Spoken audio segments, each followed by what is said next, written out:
నమస్కారం day news కి స్వాగతం. ముందుగా ఈనాటి ముఖ్యాంశాలు. 63వ డివిజన్ రాజీవ్ నగర్ లో 273వ వార్డు సచివాలయాన్ని ఆకస్మికంగా తనిఖీ చేసిన central MLA Malladi Vishnu. United of hotel and business management ఆధ్వర్యంలో కేక్ మిక్సింగ్ కార్యక్రమం. ఈ కార్యక్రమానికి ముఖ్య అతిథిగా పాల్గొన్న 27వ డివిజన్ కార్పొరేటర్ కొండాయిగుంట మల్లీశ్వరి బలరాం. ఓ కొలిక్కి వచ్చిన చెడ్డీ గ్యాంగ్ దొంగల వ్యవహారం. చెడ్డీ గ్యాంగ్ లో 3 సభ్యులున్నట్లు వెల్లడించిన సిపి క్రాంతి రాణా టాటా. 63వ డివిజన్ రాజీవ్ నగర్ లో 273వ వార్డు సచివాలయాన్ని సెంట్రల్ ఎమ్మెల్యే మల్లాది విష్ణు ఆకస్మిక తనిఖీ చేశారు. అక్కడ పనిచేస్తున్న సిబ్బందిని అడిగి పథకాల అమలు తీరు గురించి తెలుసుకున్నారు. ప్రభుత్వం అమలు చేస్తున్న పథకాలన్నీ లబ్ధిదారులకు చేరాలని ఆయన సూచించారు. పేదలకు మంచి చేయాలనే ఉద్దేశంతో జగనన్న సంపూర్ణ గృహ హక్కు పథకానికి రాష్ట్ర ప్రభుత్వం శ్రీకారం చుట్టిందని ఎమ్మెల్యే మల్లాది విష్ణు అన్నారు. 63వ డివిజన్ రాజీవ్ నగర్లోని 273వ వార్డు సచివాలయాన్ని స్థానిక కార్పొరేటర్ మోదుగల తిరుపతమ్మతో కలిసి ఆకస్మికంగా తనిఖీ చేశారు. ఈ సందర్భంగా డివిజన్ పరిధిలోని 6వ వార్డు సచివాలయ సిబ్బందితో సమావేశం నిర్వహించారు. ఓటీఎస్పై ప్రజలకు కలిగే ప్రయోజనాలు తెలియజేస్తూ లబ్ధిదారులకు ఏ రకంగా మంచి జరుగుతుందో వివరించాలని ఈ సందర్భంగా సిబ్బందికి సూచించారు.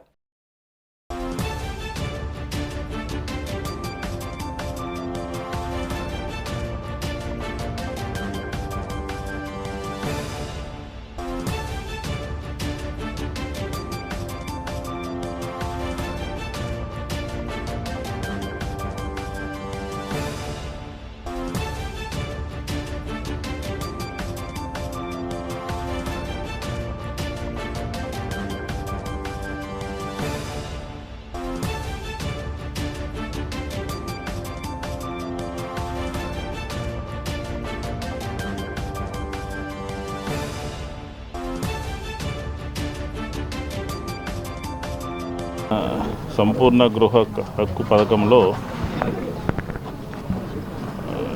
ఈ డివిజన్లో దాదాపుగా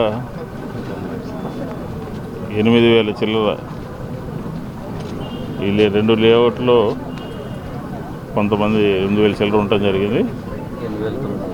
8,900 అంటే సెకండ్ ఫేజ్లో వస్తాయన్నమాట. వీళ్ళకి ప్రభుత్వం ఫెసిలిటేట్ చేసి ఎవరైతే సేల్ లీడ్ ఉందో ఆ సేల్ లీడ్లో ఒక కండిషన్ ఉంది, ఏమంటే అమ్మకూడదు అని. అమ్ముకోవడానికి ఇప్పుడు రైట్ కల్పించే విధంగా 22Aలో దాదాపుగా అక్కడ గాంధీనగర్ సబ్ రిజిస్టర్ పరిధిలో 3,000, ఇక్కడ ఒక 3,000, దాదాపుగా 6,000 పైన 22Aలో ఉన్నాయి. అవన్నీ కూడా తీసే విధంగా రిజిస్ట్రేషన్ ఛార్జీలు లేకుండా హక్కు కల్పిస్తూ ఇతరులకి బదలా ఇచ్చే విధంగా, నిషేధ జాబితా నుంచి తొలగించే విధంగా ఇలాగ అనేక రకాలైనటువంటి సౌకర్యాలు కల్పిస్తాను. మొదటి ఫేజ్ అయిపోయిన తర్వాత సెకండ్ ఫేజ్లో ఇవన్నీ కూడా వస్తాయి. దీన్ని సద్వినియోగం చేసుకోవాలని కోరుతున్నాం. ఆందోళన చెందకుండా ఇది వాలంటీర్గా ముందుకొచ్చి ప్రభుత్వం యొక్క ఆలోచనలు, ప్రభుత్వం యొక్క నిబంధనలు క్షుణ్ణంగా తెలుసుకుని దాన్ని ఉపయోగించుకోవాలి అని చెప్పి ఈ సందర్భంగా కోరుతాం. సెమీ క్రిస్మస్ కార్యక్రమంలో భాగంగా United of hotel and business management ఆధ్వర్యంలో కేక్ మిక్సింగ్ కార్యక్రమం నిర్వహించారు. ఈ కార్యక్రమానికి 27వ డివిజన్ కార్పొరేటర్ కొండాయిగుంట మల్లీశ్వరి బలరాం పాల్గొని ముఖ్య అతిథిగా ప్రసంగించారు. ఈ కార్యక్రమానికి పలువురు విద్యార్థులు అధిక సంఖ్యలో పాల్గొన్నారు.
వాళ్ళ కృతజ్ఞత తెలియజేసుకుంటున్నాను. అట్లాగే ఈరోజు కేక్ మిక్సింగ్ అని కేకుకు సంబంధించిన ఐటమ్ బాదం పప్పు కానీ, జీడిపప్పు, కిస్మిస్లు ఇలాంటి అన్ని ఐటమ్స్, ఆల్కహాల్ ఇవన్నీ మిక్స్డ్ చేసి మా చేత కూడా మిక్స్డ్ చేయించారు. రేపు డిసెంబర్ 25కి కేక్ తయారు చేయడానికి సిద్ధంగా ఉంటుందన్నమాట. అలాగే ఇక్కడ విచ్చేసిన టీచర్లకే కానీ, విద్యార్థులకే కానీ అందరికీ మరొకసారి క్రిస్మస్ మరియు నూతన సంవత్సర శుభాకాంక్షలు తెలియజేసుకుంటున్నాను. ఈరోజు క్రిస్మస్కి ముందుగా జరిపే కేక్ మిక్స్ కార్యక్రమాన్ని మా కాలేజీలో చేయడం జరుగుతుంది. ఈ ఒక్కటే కాకుండా ప్రతి ఒక్క ప్రోగ్రామ్ని యాక్టివిటీ బేస్డ్గా మా స్టూడెంట్స్ నేర్పడం కోసం ఇంతకుముందు కూడా మీడియా మిత్రులకి అందరికీ కూడా తెలుసు, దివాళీ చేయడం జరిగింది, దసరాకు చేయడం జరిగింది. అలాగే 27th సెప్టెంబర్న ఇంటర్నేషనల్ టూరిజం డే కూడా సెలబ్రేట్ చేస్తాం. అదేవిధంగా ఈరోజు ఈ ప్రోగ్రామ్కి విజయవాడలో ఉన్నటువంటి 5 స్టార్ హోటల్స్లో ఉన్నటువంటి జనరల్ మేనేజర్స్ని, షెఫ్స్ని, అలాగే విజయవాడలో ఉన్నటువంటి వైసీపీ నాయకులైనటువంటి దేవినేని అవినాష్ గారిని, 27వ డివిజన్ కార్పొరేటర్ కొండాయిగుంట మల్లేశ్వరి బలరాం గారిని, ప్రెసిడెంట్ ఈ ముస్తాబాద్ బ్యాంక్ ప్రెసిడెంట్ అయినటువంటి శ్రీనివాస్ చౌదరి గారిని కూడా ఈ కార్యక్రమానికి ఇన్వైట్ చేయడం జరిగింది. ఈ కార్యక్రమంలో మాతో పాటు మా విద్యార్థులు, తర్వాత తల్లిదండ్రులు, అలాగే యునైటెడ్ టీం అంతా కూడా ఈ కార్యక్రమంలో పార్టిసిపేట్ చేసి సక్సెస్ఫుల్గా ఈ కేక్ మిక్సింగ్ కార్యక్రమాన్ని చేశాం. అలాగే ప్రజలందరికీ కూడా మా United institute of hotel and business management తరఫున ముందుగా క్రిస్మస్ శుభాకాంక్షలు, న్యూ ఇయర్ శుభాకాంక్షలు కూడా తెలియజేస్తున్నాము. ఈరోజు మనమందరూ కలిసి కేక్ మిక్సింగ్ సెరమనీ అనే ఒక సెలబ్రేషన్ చేస్తున్నాము. ఎవ్రీ ఇయర్ క్రిస్మస్కి ముందు ఈ కేక్ మిక్సింగ్ సెలబ్రేషన్ అనేది చేస్తాము. అలాగే ఈరోజు కూడా మనం ఇది కేక్ మిక్సింగ్ సెలబ్రేషన్ చేశాము. ఎందుకు ఈ సెలబ్రేషన్స్ చేస్తున్నామంటే పిల్లలకి కల్చర్ తెలియడానికి, ఈ క్రిస్మస్కి ముందు చేయాల్సింది ఏంటి అనేది దాని గురించి అవగాహన ఇవ్వడానికి ఇలా ప్రతి ఒక్క ఫెస్టివల్స్ మేము చేస్తాము. అలాగే Sankranti, Dasara, Diwali and international chef day, world tourism day ఇలాంటి ప్రతి ఒక్క ఒకేషన్ మేము మా పిల్లలకి అవగాహన ఇవ్వడానికి మేము చేస్తుంటాం. సో ఈరోజు కేక్ మిక్సింగ్ సెరమనీ అనేది ప్లాన్ చేశాము. ప్రతి ఇయర్ క్రిస్మస్కి ముందు ఈ కేక్ మిక్సింగ్ సెరమనీ చేస్తాం. ఇందులో 29 డ్రై ఫ్రూట్స్ ప్లస్ ఆల్కహాల్స్ ఇవన్నీ మిక్స్ చేసి విత్ డిఫరెంట్ స్పైసెస్ ఇందులో మిక్స్ చేస్తాము. సో ఒక మంచి ట్రెడిషన్గా ఇది మనం భావించి ప్రతి ఒక్క ఒకేషన్ మనం చేద్దామని ప్లాన్ చేసుకొని United institute of hotel and business మేనేజ్మెంట్లో చేసాం. ఈరోజు వచ్చిన చీఫ్ గెస్ట్ మన దేవినేని అవినాష్ గారు, అలాగే మన కార్పొరేటర్ 27 డివిజన్ మల్లేశ్వరి గారు అండ్ డిఫరెంట్ హోటల్స్ GM కానీ వాళ్ళ ఎగ్జిక్యూటివ్ షెఫ్స్ వీళ్ళందరూ వచ్చి మా పిల్లలకి అభినందించారు. చెడ్డీ గ్యాంగ్ దొంగల వ్యవహారం ఒక కొలిక్కి వచ్చేస్తుంది. చెడ్డీ గ్యాంగ్ లో 3 సభ్యులను గుజరాత్ లో తాము అదుపులోకి తీసుకున్నట్లు సిపి క్రాంతి రాణా టాటా తెలియజేశారు. బెజవాడ కమిషనరేట్ లో చెడ్డీ గ్యాంగ్ వరుస చోరీలతో నగరవాసులకు కంటి మీద కునుకు లేకుండా చేసిన గ్యాంగ్ ని పట్టుకున్నట్లు వెల్లడించారు. విజయవాడ నగర పోలీస్ కమిషనర్ కార్యాలయంలో ఏర్పాటు చేసిన విలేకరుల సమావేశంలో చెడ్డీ గ్యాంగ్ దొంగిలించిన వెండి ఆభరణాలు స్వాధీనం చేసుకున్నారు. ఈ సందర్భంగా నగర పోలీస్ కమిషనర్ క్రాంతిరాణా టాటా మాట్లాడుతూ గత 15 రోజుల నుంచి విజయవాడ నగర పోలీస్ కమిషనరేట్ పరిధిలోని ప్రజలను తీవ్ర ఇబ్బందులకు గురిచేసిన ముఠాను అదుపులోకి తీసుకున్నామని, వారి వద్ద నుండి చోరీ సొత్తులో 20,000 నగదు, 32 గ్రాముల బంగారం, 2.5 కేజీల వెండి సొత్తుతో పాటు 3 నిందితులను మీడియా ముందు ప్రవేశపెట్టారు. చెడ్డీ గ్యాంగ్ అను పట్టుకోవడానికి విజయవాడ నుండి మహారాష్ట్ర, గుజరాత్కు ప్రత్యేక బృందాలు పంపినట్టు తెలిపారు. బృందం సభ్యులు ఎంతో శ్రమించి గ్యాంగ్ను పట్టుకోవడం జరిగిందన్నారు. పోరంకి వసంతనగర్లో దొంగతనాలకు పాల్పడుతున్న 2 వ్యక్తులతో పాటు వెండి ఆభరణాలు స్వాధీనం చేసుకున్నామని చెప్పారు. Vijayawada 2 town Ibrahimpatnam police station పరిధిలోని గుంటపల్లిలో జరిగిన చోరీ ఘటనలో ఒకరిని స్వాధీనం చేసుకున్నారు. మరికొంతమంది పరారీలో ఉన్నారని, వారిని కూడా త్వరలో పట్టుకుంటామని చెప్పారు.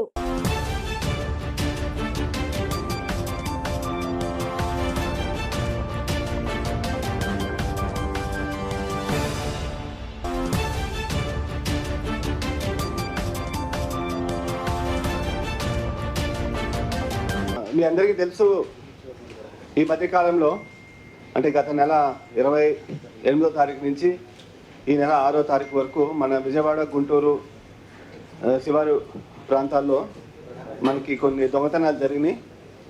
వాటిని మనం చెడ్డీ గ్యాంగ్ అని చెప్పి మనం అనుకున్నాం. ఆ బృందంలో తర్వాత మనకి దొరికిన సీసీటీవీ ఫుటేజెస్ అదేవిధంగా ఇతర టెక్నికల్ ఎవిడెన్స్ అంతా కూడా మనం విశ్లేషించిన తర్వాత వీళ్ళు గుజరాత్ రాష్ట్రానికి చెందిన చెడ్డీ గ్యాంగ్ ప్రొఫెషనల్ అఫెండర్స్గా మనం గుర్తించడం జరిగింది. తర్వాత మనకు ఇన్ఫర్మేషన్ రాగానే వెంటనే మనం ఆ రాష్ట్ర పోలీసులతో దాహోద్ జిల్లా ఎస్పీ గారితో మనం కోఆర్డినేట్ చేసి మనం 8న మనం టీమ్స్ వెంటనే గుజరాత్ రాష్ట్రానికి రష్ చేయడం జరిగింది. ముఖ్యంగా అక్కడ గుల్బర్ విలేజ్, గర్బాడా మండల్, దాహోద్ డిస్ట్రిక్ట్ చెందిన వారు వీళ్ళంతా, ఈ ముగ్గురు అఫెండర్స్. అక్కడ గుజరాత్ పోలీసుల సహకారంతో మనం మన దగ్గర 2 గ్యాంగ్స్ వచ్చినాయి ఇనిషియల్గా, టోటల్ 10 మెంబర్స్. ఆ 2 గ్యాంగ్స్లో మనం 3 మెంబర్స్ని పట్టుకోవడం జరిగింది. మిగతా 7 మంది అక్కడ ఇంకా పరారులో ఉన్నారు. వాళ్ళ కోసం మన పోలీస్ టీమ్స్ అక్కడే ఉన్నాయి. ఆ ప్రయత్నం అయితే కొనసాగుతుంది. మన విజయవాడకు జరిగిన అఫెన్సెస్లో ఫస్ట్ అఫెన్స్ మనకి మిల్క్ ఫ్యాక్టరీ దగ్గర రిపోర్ట్ అయింది, సిబిఆర్ ఫ్లైఓవర్ దగ్గర. సెకండ్ ఏమో ఇబ్రాహీంపట్నం గుంటుపల్లి. 3 అఫెన్స్ ఏమో పెనమలూరు. దీంట్లో 2 టౌన్ పోలీస్ లిమిట్స్ అంటే మిల్క్ ఫ్యాక్టరీ దగ్గర అఫెన్స్లో ప్రాపర్టీ లాస్ అయింది అక్కడ. కాకపోతే ఇబ్రాహీంపట్నంలో ప్రాపర్టీ ఏం లాస్ కాలేదు. తర్వాత పెనమలూరు అఫెన్స్లో కూడా మనకి ప్రాపర్టీ లాస్ అయింది. కాశీ విశ్వనాథ ధామం పునః ప్రారంభోత్సవంలో పాల్గొని ఇంద్రకీలాద్రిపై వేంచేసి ఉన్న శ్రీ కనకదుర్గమ్మ అమ్మవారిని శ్రీ శ్రీ శ్రీ శివస్వామి దర్శించుకున్నారు. ఆయనకు ఆలయ అధికారులు ఘన స్వాగతం పలికారు. అనంతరం అమ్మవారిని దర్శించుకుని ప్రసాదాలు స్వీకరించారు. మహాపుణ్యక్షేత్రమైన వారణాసిలో ప్రధాని నరేంద్ర మోదీ చేతుల మీదుగా దివ్య కాశీ భవ్య కాశీ కార్యక్రమంలో భాగంగా కాశీ విశ్వనాథ ధామం పునః ప్రారంభించబడిన ఈ కార్యక్రమంలో ప్రత్యేక ఆహ్వానితులుగా మన రాష్ట్రం నుండి పూజ శ్రీ శ్రీ శ్రీ శ్రీ శివస్వామీజీ పాల్గొని ఈ కార్యక్రమంలో హిందూ ధర్మ ప్రచారానికై కృషి చేయాలని పిలుపునిచ్చారు. ఈ సందర్భంగా సనాతన ధర్మాన్ని వాడవాడలా తీసుకెళ్లాలనే సంకల్పంతో మన భారతీయ సంస్కృతికి పట్టుకొమ్మలైన పుణ్యక్షేత్రాలను సంరక్షించుకోవాలి, భావితరాలకు అందించాలని తెలియజేస్తూ ప్రధానమైన అయోధ్య, వారణాసి, మధుర, రామేశ్వరం వంటి క్షేత్రాలను ప్రధాని మోదీ అద్భుతవంతంగా తీర్చిదిద్దుతున్నారన్నారు.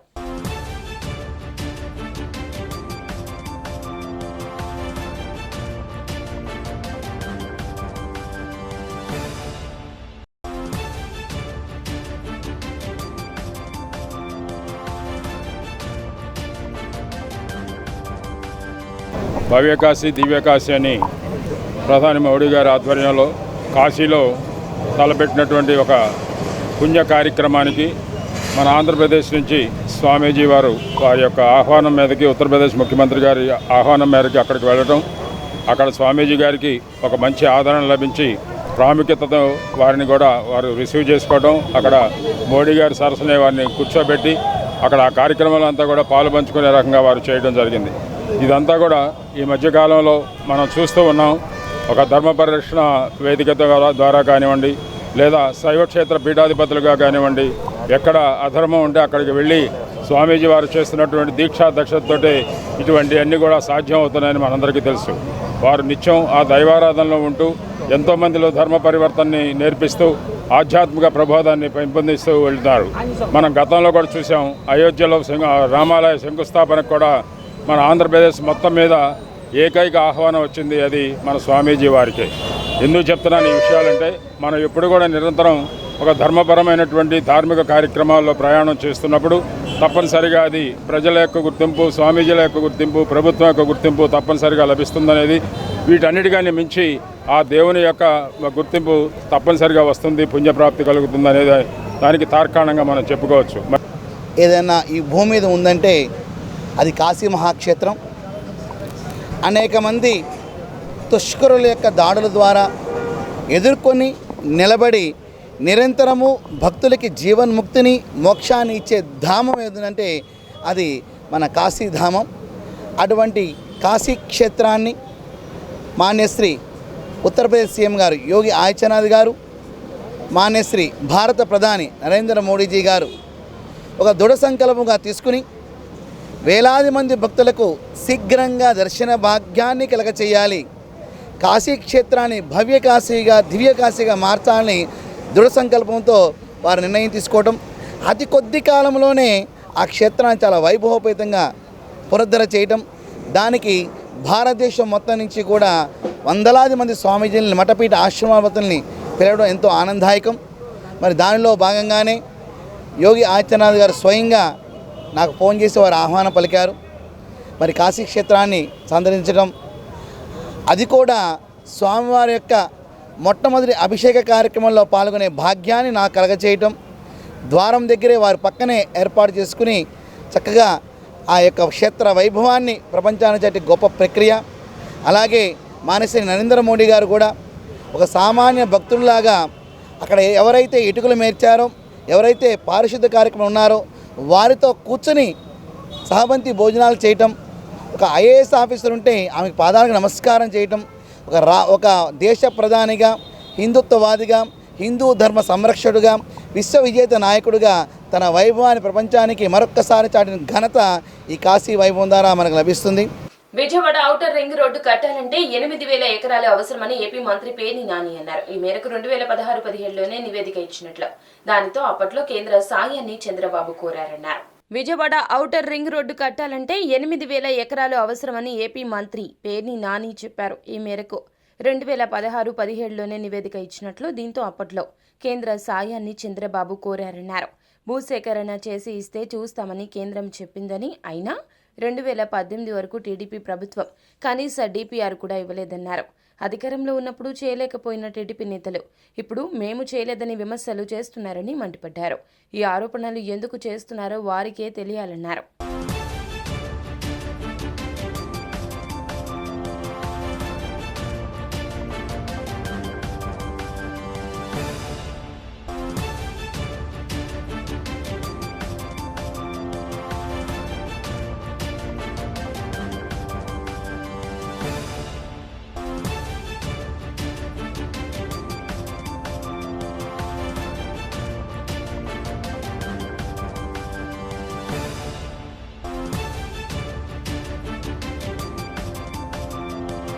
ఏ మనిషికైనా ఊరి ఎక్కడ వేసేప్పుడు ఎక్కడ వేస్తారు?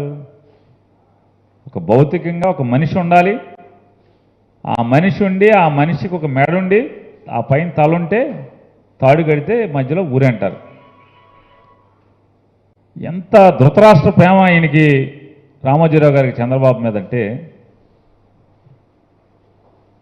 అసలు ఈ ఔటర్ రింగ్ రోడ్ అనేది అసలు ఎక్కడుంది? కనీసం కాగితాల్లో ఉన్న ఢిల్లీలో ఉందా? లేని ఔటర్ రింగ్ రోడ్ని జగన్మోహన్ రెడ్డి గారు మాకు వద్దని చెప్పారు. ఆయన రాస్తారు, వారు అంటారు 189 కిలోమీటర్ల ఔటర్ రింగ్ రోడ్డు వద్దని, 78 కిలోమీటర్ల బైపాస్ రోడ్డు చాలడం అనడం ఏంటి? ఓ పక్క ఆర్ఆర్ఆర్తో హైదరాబాద్ పరుగులు పెడుతుంటే మనకు మాత్రం ఎందుకు ఈ వెనుకబాటు? సర్వత్రా విమర్శలు అంటే ఎక్కడ విమర్శలు? అసలు ఎవరిని అసలు తిట్టాల్సింది ఎవరైనా? రామోజీరావు గారు ఈ పచ్చి బూతులు తిట్టాల్సింది ఎవరిని? చంద్రబాబు నాయుడు గారిని తిట్టాల్సింది పోయి జగన్మోహన్ రెడ్డి గారి గురించి నిందలు మాట్లాడతాడు, రాస్తాడు తాటికాయంత అక్షరాలతో. ఈ ఔటర్ రింగ్ రోడ్డు 189 కిలోమీటర్లు అని చెప్పి ఆయన రాశారు కదా. ఆ ఔటర్ రింగ్ రోడ్డు 189 కిలోమీటర్లు నిర్మాణం చేయాలంటే 17,762 కోట్ల రూపాయలు ఖర్చు అవుతుందని, దానికి 8,213 ఎకరాల భూమిని రైతుల నుంచి సేకరించాలని చెప్పని 2016-17 సంవత్సరంలో ఒక రిపోర్ట్ తయారు చేసుకున్నారంట. వాస్తవం కూడా అది రిపోర్ట్ తయారు చేసుకున్నారు 2016-17 సంవత్సరంలో. విజయవాడ నగర శివారు చిన్నకంచి చంద్రశేఖరేంద్ర సరస్వతి స్వామివారి దేవస్థానంలో స్వామినాథ సుబ్రహ్మణ్య స్వామి దేవాలయం ప్రతిష్ఠ కార్యక్రమం వైభవంగా జరిగింది. కంచి దేవస్థానం అఖిలానంద సరస్వతి స్వామి పర్యవేక్షణలో గణపాటి నూతలపాటి సుబ్బయ్య శాస్త్రి ఆధ్వర్యంలో మహాకుంభాభిషేక కార్యక్రమాన్ని నిర్వహించారు. విజయవాడ నగర శివారు చిన్నకంచి చంద్రశేఖరేంద్ర సరస్వతి స్వామివారి దేవస్థానం ప్రాంగణంలో నూతనంగా నిర్మించిన శ్రీ స్వామినాథ సుబ్రహ్మణ్య స్వామి దేవాలయం ప్రతిష్ట కార్యక్రమం ఘనంగా నిర్వహించారు. హైదరాబాద్ కు చెందిన ప్రముఖులు మాగంటి మధురావు విశాల దంపతులచే స్వామినాథ స్వామి మరో 4 దేవతామూర్తుల విగ్రహాలు ధ్వజస్తంభం ప్రతిష్టలు నిర్వహించారు. ఈ సందర్భంగా దేవాలయ నిర్వాహకులు ముక్కపాటి శర్మ మీడియాతో మాట్లాడుతూ కంచి దేవస్థానం నుంచి అఖిలానంద సరస్వతి స్వామి ప్రతిష్ట కార్యక్రమం పర్యవేక్షించగా ఘానపాటి నూతలపాటి సుబ్రహ్మణ్య శాస్త్రి ఆధ్వర్యంలో మహాకుంభాభిషేకం కార్యక్రమం నిర్వహించామని తెలిపారు.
స్వామినే నమః.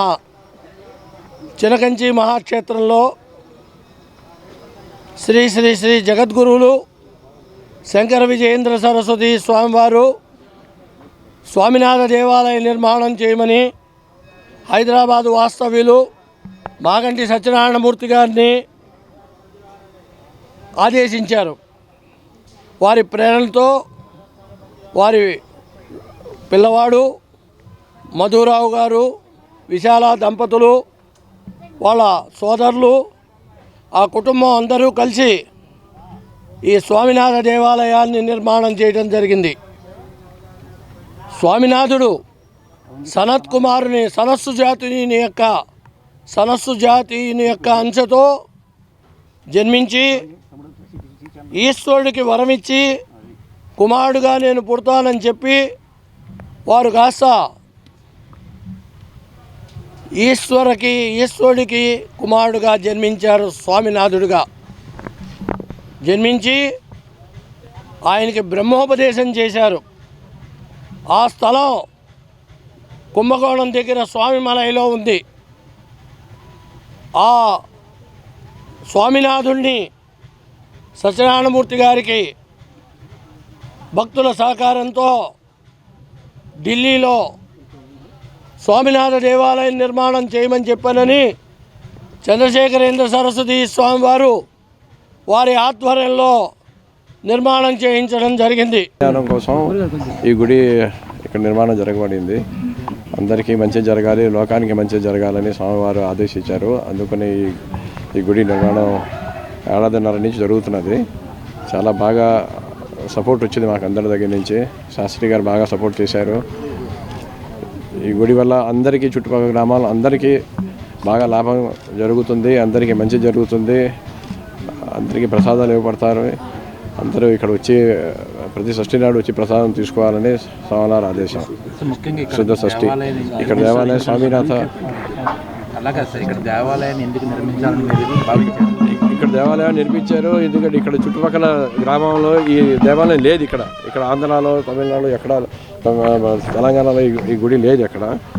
అందుకని ఇక్కడ ఈ గుడి నిర్మాణం చేస్తే మంచిది. అందరికీ స్వామినాథ స్వామి టెంపుల్ ఇక్కడ లేదు ఎక్కడ. సో అది ఆ విశేషం వల్ల ఇక్కడ చేద్దాం అనుకున్నాము.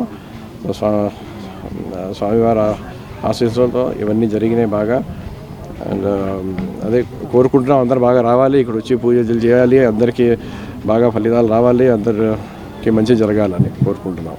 63వ డివిజన్ ఉడా కాలనీలో ఏర్పాటు చేస్తున్న అధునాతన సబ్ స్టేషన్ నిర్మాణ పనులని సెంట్రల్ ఎమ్మెల్యే మల్లాది విష్ణు పరిశీలించారు. పేదలకు నాణ్యతతో కూడిన విద్యుత్ అందించాలని ప్రభుత్వం భావిస్తుందని చెప్పారు. దాని దిశగానే ఆధునిక సబ్ స్టేషన్ తీసుకువస్తున్నామన్నారు. ప్రజలకు నాణ్యమైన విద్యుత్ సరఫరానే లక్ష్యంగా చర్యలు చేపడుతున్నట్లు ఎమ్మెల్యే మల్లాది విష్ణు తెలిపారు. 63వ డివిజన్ ఉడా కాలనీలో అధునాతన సబ్స్టేషన్ నిర్మాణ పనులకు ఎస్సీ శివప్రసాద్ రెడ్డి స్థానిక కార్పొరేటర్ మోదుగుల తిరుపతమ్మతో కలిసి ఆయన పరిశీలించారు. సబ్స్టేషన్ నిర్మాణ పనులను సంక్రాంతి నాటికల్లా పూర్తి చేయవలసిందిగా ఈ సందర్భంగా ఆయన ఆదేశించారు. అనంతరం ఎమ్మెల్యే మాట్లాడుతూ నగరం విస్తరిస్తున్న తరుణంలో శివారు కాలనీల వరకు విద్యుత్ సరఫరా వ్యవస్థను బలోపేతం చేయవలసిన ఆవశ్యకత ఉందన్నారు. కరెంట్ కోతలు, అంతరాయాలకు అవకాశం లేకుండా చిట్ట చివరి కాలనీలకు సైతం నిరంతర విద్యుత్ సరఫరాకు చర్యలు చేపట్టినట్లు వెల్లడించారు. ఇందులో భాగంగా నియోజకవర్గంలో 3 విద్యుత్ స్టేషన్లు నిర్మిస్తున్నట్లు వివరించారు. ఉడా కాలనీకి సంబంధించిన 3 కోట్లతో పనులు జరుగుతున్నాయని, జనవరి నాటికల్లా సబ్స్టేషన్ అందుబాటులోకి రానుందని తెలిపారు. అదే గత టీడీపీ హయాంలో ఎన్నికలు సమీపిస్తున్న తరుణంలో హడావుడిగా ఈ సబ్స్టేషన్కు శంకుస్థాపన చేశారే తప్ప ఎక్కడ పనులు కూడా ప్రారంభించలేదన్నారు. కానీ వైసీపీ ప్రభుత్వ హయాంలో పనులు శరవేగంగా జరుగుతున్నాయన్నారు.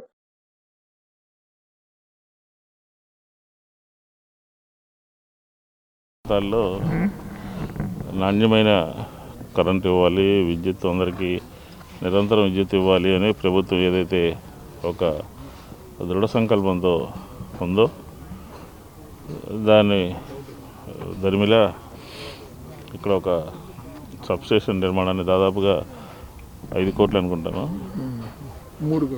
3 కోట్ల రూపాయలకు సంబంధించి 3 crores ఒక ఆధునిక సబ్స్టేషన్ని తీసుకురావాలి అని చెప్పని విద్యుత్ శాఖ నిర్ణయించింది. ఒక 6 నెలల క్రితం పనులు ప్రారంభించారు. ఈ పాండమిక్ సిచ్యుయేషన్, కరోనా పరిస్థితులు ఇప్పుడిప్పుడే కొంచెం కోలుకుంటున్నటువంటి తరుణంలో దీన్ని త్వరితగతిన పూర్తి చేయాలి అని చెప్పని ఆలోచన చేసి ఇది ఈరోజు కృష్ణా జిల్లా ఎస్సీ ఎలక్ట్రికల్ వారి సిబ్బంది డిఈ గారు, అలాగే కన్స్ట్రక్షన్ ఏడీ గారు, ఇతర సిబ్బంది అంతా కూడా వచ్చారు. మేము అలాగే స్థానిక కార్పొరేటర్ గారు అందరం కూడా వచ్చి ఇక్కడ చూసామన్నమాట.